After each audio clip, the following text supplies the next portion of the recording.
Now, let's go on to the first question because I'm dying to know. Okay. And by the way, I was planning on asking you to go on dinner with maybe Tockers or sometime because I, as I said, wanted to speak to you for a long time. Legend, complete legend.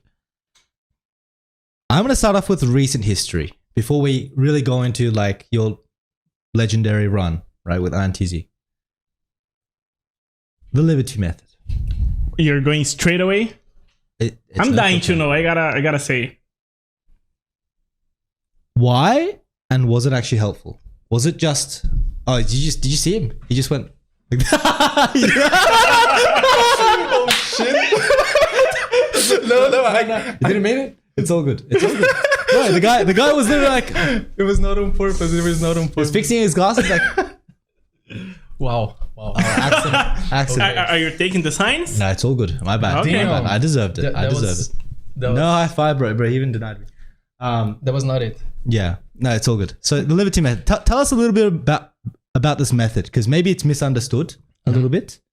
How was it? How was it really? I mean, surely it hasn't worked. It didn't work, but like what they how do I say that they told us in the end? Is it right? Is it correct? What they told us in the end is like, wait, I need to really think about it before I say. Are you still contracted? Yeah. Okay, then you don't need to say much. I would just like just cue your curiosity. I just do a short stuff like we didn't have like much time to plan on how to do it. Okay. The idea behind it was like a really it came from a place with like a good intention. Yeah, and it wasn't. It's from traditional sports, right? Yeah. We also had like he's a coach from like soccer in Brazil, and he has like a really big baggage on traditional sports. So basically we were trying to do things that worked on traditional sports, but the problem for me was that we didn't have the time to plan stuff. So in the beginning, if you see how we were training in the beginning and in the ending, it was so different. Like because first we were really trying stuff because it was the first time they did it. They had like a good intention, but we didn't really know how to do it. So like in the ending, I think it was getting good. Oh, so by the end it was like being refined and actually good. Yeah. Exactly it. But yeah, I think it needed more time. And it also came as a surprise that the merge stuff. So yeah, they were planning on like I don't know, like 1 year and a half to refine it and make it work. But how about like psychologically, the players, were they affected a lot by both the merge and the process? Because Liberty had a very unique process, and the merge, I know for a fact, was very fearful. Like it created a lot of fear for a lot of athletes because it's like, do I have a job next year? And obviously this kind of process requires a lot of time, right? So did you notice like a shift in the team's atmosphere inside Liberty? And like, did you find it harder to kind of follow through with the process when it was just getting good? I think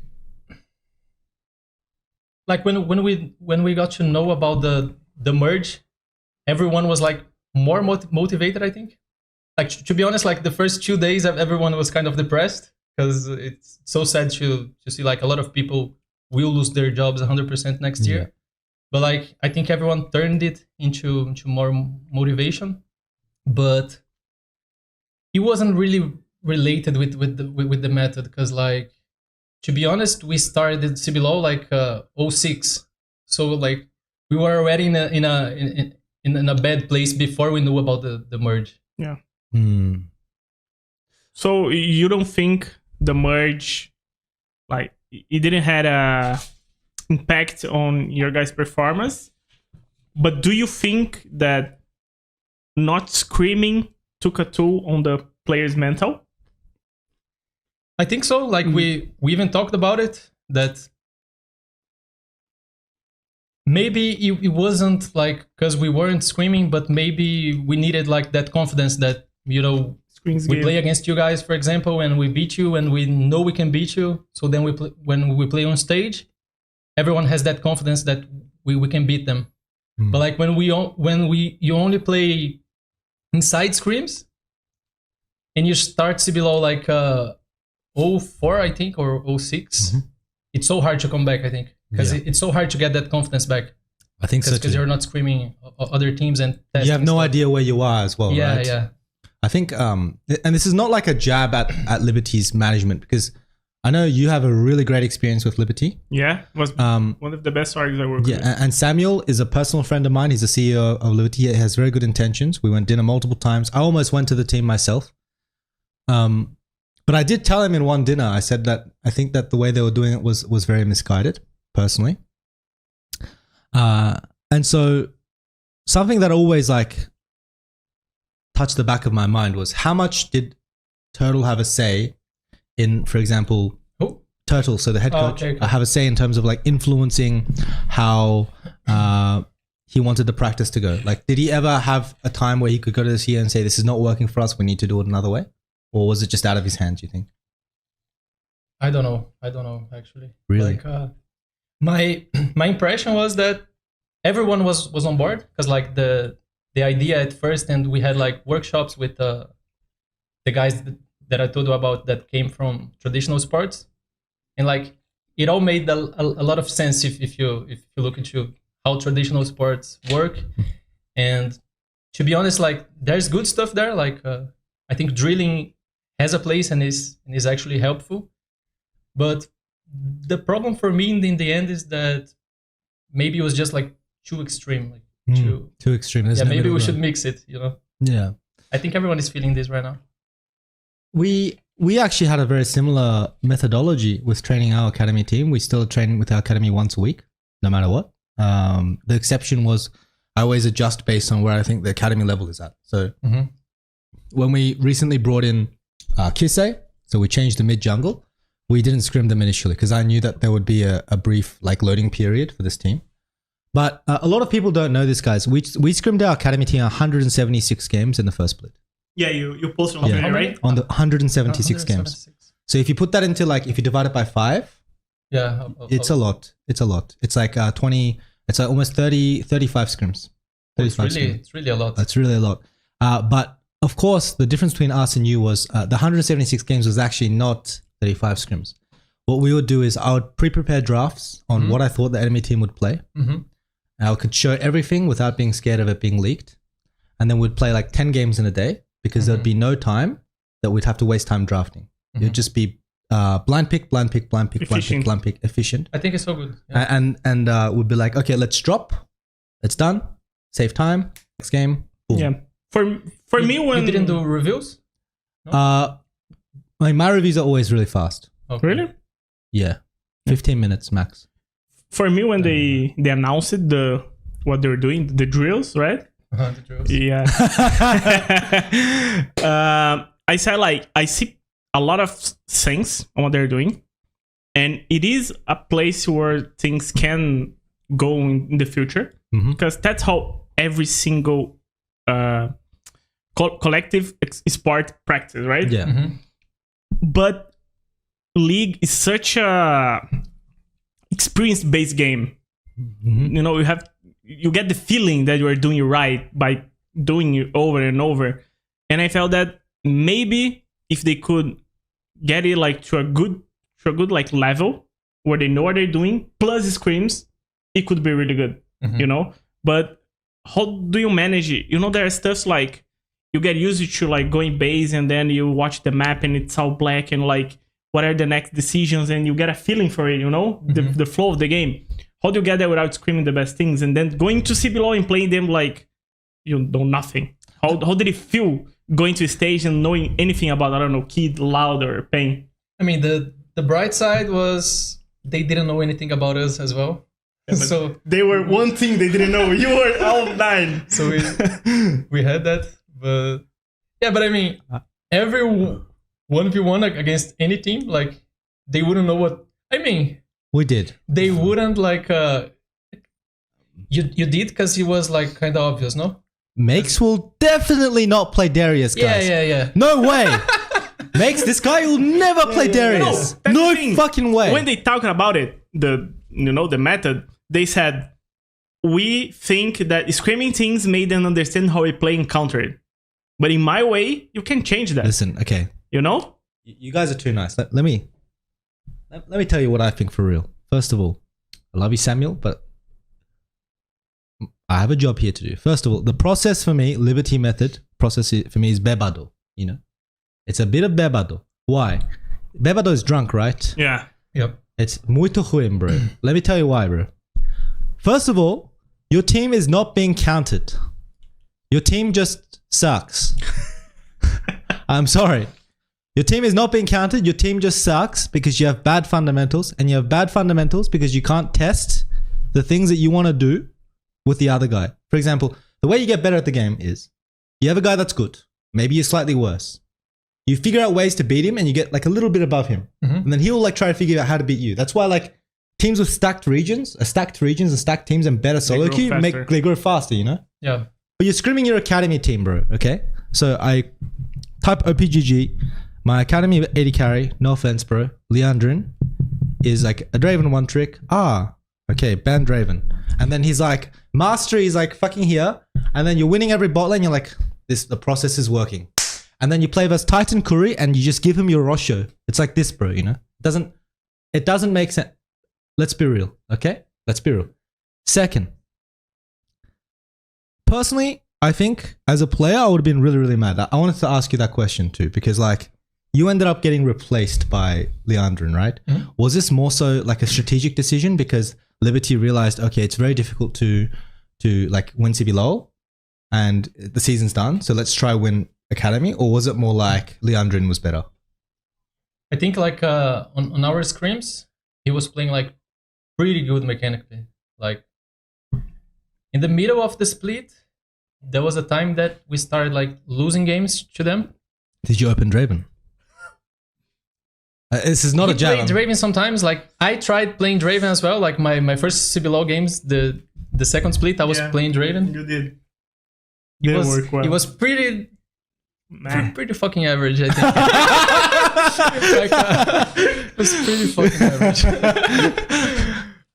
And yeah, like, but we were trying to like do other stuff, like you said, like Makes will always play Darius. I will always play a scaling bot. So we were trying to train stuff like ranged tops, bully bot lanes, but I don't know, like after a time we just came back to what worked on the first split. Is it because like you were doing scrims, it was okay, maybe not too good but not too bad, and when you went to CBLOL and saw, oh wait, I didn't try it out against CBLOL thing, okay, we might not be able to play that? I don't know exactly, like my Draven was never like pretty good, but I know. But it was okay, like I could play okay. And the first game I actually like I think it was better than the other ADC that game, but we ended up losing like a unlosable game. We just threw that game, and I don't know. After that, it was like really downhill for me, and I don't really know why. I don't know if it's because other teams got better, or if we just started getting worse. I think other teams got better because so this always happens. Like I think second split the level. The way start higher. of the split, like everyone's playing so, and then when like week 2, week 3, everyone's like getting in shape again. You see, let me tell you something about drills, guys. If you want to drill, say you're drilling in football, Tockers, you would have like a goalkeeper practicing blocking and free kicks over and over again, right? Depends. But imagine like the free kick is Baron, okay? And you want to drill Baron.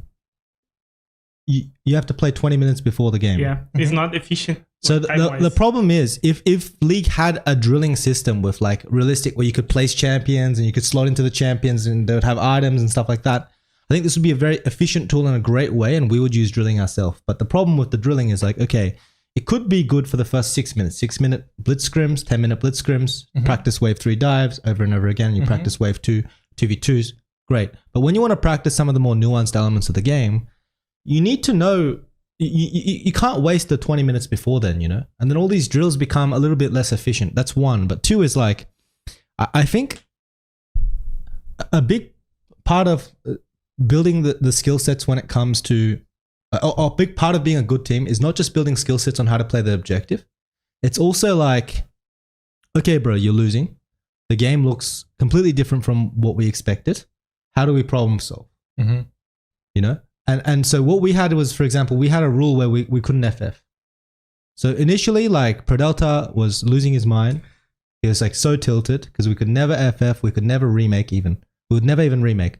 So if we fuck up level 1, they know they have to suffer for 30 minutes. So like they try hard, you know? Mm-hmm. Yeah. Whereas like, I feel like what you guys were put through was kind of ridiculous personally. I was quite mind blown by what was happening. And I felt like that was like really unfair for you. But obviously he's contracted, so you can't say that. So everything's Gucci. But for me, sorry? You can go on. No, for me, it's unbelievable, you know? For me, it's really unbelievable. Like, I'll be as honest as I can in this moment. Like, I don't want you to get in trouble. Though. Yeah. I feel a bit sad about it because like I really wanted to like scream, and this is like the practice I know, but like I also have to be honest that there were good things in this as well. I think so too. Like the Baron stuff, we actually kind of did it. We would like we would hop into a game, we would play to 20 minutes for example, or 2 items, and then we would always stay on 2 items and just like keep playing fights, you know. That's good. It's like it's not perfect, but it's pretty and team fights in general. Personally, I think I would suplex my coach if I'm Makes. You what? I'm Makes. Say I'm Makes. Mm-hmm. You know suplex in wrestling? No, explain no. suplex, bro. It's the fucking. It's the thing. It's the thing where like it's like one of those fancy. Can we pull it up on the screen? Can we show it? A suplex, you know? Suplex. Like the. Can we show it? Suplex. I think I see this Something word one aggressive, time. yes. It's with 2 P's, no? I think I seen it. Just go images. Yeah. You guys know what suplex is? Oh, what the fuck? Pull it up on the screen. Okay, I know. I've seen that. Mata Leão? Yeah. So No. if I was No, Mata Leão. Mata Leão. No. It's If not. I'm your if I'm like MICAO or I'm Max, and my fucking coach tells me, oh, we can scrim against Titan Curry or Gigo or Robo, and you worked all your life to play CBLOL, right? But now we're gonna make you scrim with Leandrin. And who's the other academy top laner? This is not being offensive. Like I actually genuinely don't know. SKB. See, I don't even know who that guy is. No offense. Like, I would suplex my coach. Fair enough. I would. What's that in Portuguese? Luta Greco-Romana. That one. I mean, Yeah. maybe he's a great player, but for me, it's just a matter of like, I want to be tested with the best guys. I would get very frustrated not being able to scream like the best mid laners. The main problem with that was like some champions, it was really hard because like our academy couldn't play like all meta champions on a really high level. So Yeah, there's also that. Yeah. when we wanted to play against some stuff, it was like too easy sometimes. Yeah. So I mean it's just a problem of screaming like only one team. Like what I saw from you guys was very clear that you had a really strict level 1 planning, like what to do on the first waves, and then if you could get to Baron, you knew exactly how to position, how to do stuff. Mm-hmm. But in the transition, like when tempo switches from one team to another, or when someone gets a single advantage and you have to adapt, oh no, maybe we need to recall now, maybe we need to defend, maybe we need to attack. You couldn't do anything. So in the end, you were just like walking around the map. Oh, Baron is up, Dragon's up. Then you try to set it up, but probably your map is like so bad that you couldn't adapt, you know? I have an insight now because you were talking about like problem solving, and I think it has to do with that. Like I always thought like our mid game was pretty bad. Like, It was awful. Yeah. yeah, like last split I think it was okay. This split I thought it was like so fucking bad, to be honest. And I think it has to do with that, like because we didn't do much problem solving in game. Yeah. And I think it's so important. And also like being in the same page as like how to play the mid game, you know? I mean, you won Academy very recently. Right? Yeah. So it's very clear you're a CB low caliber player. You have so much experience. I think I would have approached the team really differently. First of all, I would have only drafted to your strengths. I know that I have a team full of rookies. So I would focus on getting as many scrim wins as possible, you know, at the start. Because like... On second split or like? And all splits, really. Because like for me... like the psychology of the player is really important. What Ranger said to me that I learned from was like, if you think you're good, you'll play good. Yeah, I think that's so part too. of it too, you know? I think so too. And what makes a good player, and the reason I can't play and people like him can play and people like you can play, was you guys are very good at recreating patterns inside the game. You're very good at pattern recognition. Yeah. You have good hand-eye coordination. You have good eye for damage. So what will happen as you play these scrims, you'll see a certain pattern reoccurring when you're losing games or when you're winning games. And you're able to create scenarios and solutions for that. But by doing this drill thing, by playing the same people, by not being challenged in lane, it's impossible to have these things, you know? So for me, I would have started off the split. I would have locked in Jin, Ashe, Smolder. I would have played maybe 3 champions bot, and I would like 2-3 it every time or 1-2 it. I would put Makes, and I would make him 1v1, and I would go over his lane like a million times of just champions that I think made a lot of sense or were meta. Renekton, Jax, etc., etc. And then I'll just play the style the whole fucking split, bro. There's no way this happens. No way. So I feel kind of bad for Turtle, because Turtle is an accomplice of mine, and I heard good stuff about him.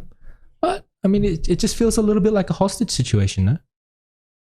I mean, personally, I mean, whatever. Maybe I'm too fucking. I don't care enough. But they were a bit unlucky because of the merge. You know? Not really. I mean, maybe because you said it got better at the end, right? Yeah. I mean, you did one split. Okay, it fucking sucks. Let's go back, or maybe just let's take what we think was good and improve.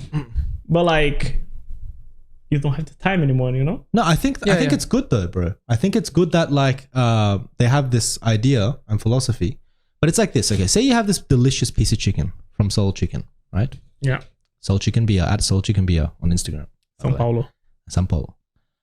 And you have one, it's fine. But if you have like 50, it's too much. It's the same, you know? Confucius once said this: too much of one thing, too much of doing something is just as bad as doing too little. So from my perspective, it makes me angry. And I actually said this to my players too, because they put 5 players, 10 players in this case, to suffer. I mean, maybe it was better for Academy, if anything, but they put 5 players to suffer through an entire split. One entire split. Refine the process during the off season, try things, build things slowly. But now one split is gone. So even if the merger didn't happen, personally, I thought the Liberty method was really fucking bad. That's my conclusion. What do you think? Yeah, it didn't like. I mean, when you have a team that almost made playoffs in the next split, can't. Like the thing is, if they were like, for example, playing out games, and you see there was something lacking, you know? But bro, these guys have like talent too. Huh? These guys have talent too. Like I think Drake Hero is talented. Yeah. I think Cavallo has talent. I think you're obviously already a CB level. But what I mean is, if they were playing close games and you know it was like back and forth, but they were making mistakes that could fix, it's okay. But you know what I felt during the split, and you might be able to tell me. You know when you get the things. When you don't care about dying anymore, you know the game where you're inting or the game really sucks and you don't care if you die? If I die, it doesn't matter. There's no pressure, nothing at stake, you know? That rank that you are losing already. I felt like they were playing that game. Yeah, the players didn't care about dying. You just need to like play your style. Yeah, but I mean, they would just run down. Yeah. And, I died. And then they go back to the map, die again. Yeah. And like... You know, when you're playing a competitive game, I don't know you, but when I die, I feel pain. I used to feel pain. Like, fuck, I fucked up. I shouldn't die here. You know? Yeah. It felt like they didn't care. They were just playing a normal game or something. Guys, if I think they don't have talent, I wouldn't say, right? So people are like Mimi and Cavallo, but I think it's possible, you know? Like, I just developed some players in my time. Like I don't think he would be like an insane top 3 support, but he could at least be middle of the pack, at least in my opinion, if it was the right way, you know? I think he has a lot of talent as well. Like Drake Hero for me was more though. For me, like Drake Hero, and Pilot for me was just Lelico. Like this guy is good. Like I'm mind blown. Yeah, you have three good pieces in my opinion. You have, I mean, personally, I think Tyron is much better than Megs, but you have Megs, right? He can trade well. He plays aggressive. You have Drake Hero, promising mid jungle, and you have a veteran to lead them. I mean, it's this formula that makes sense, but they just ran it down.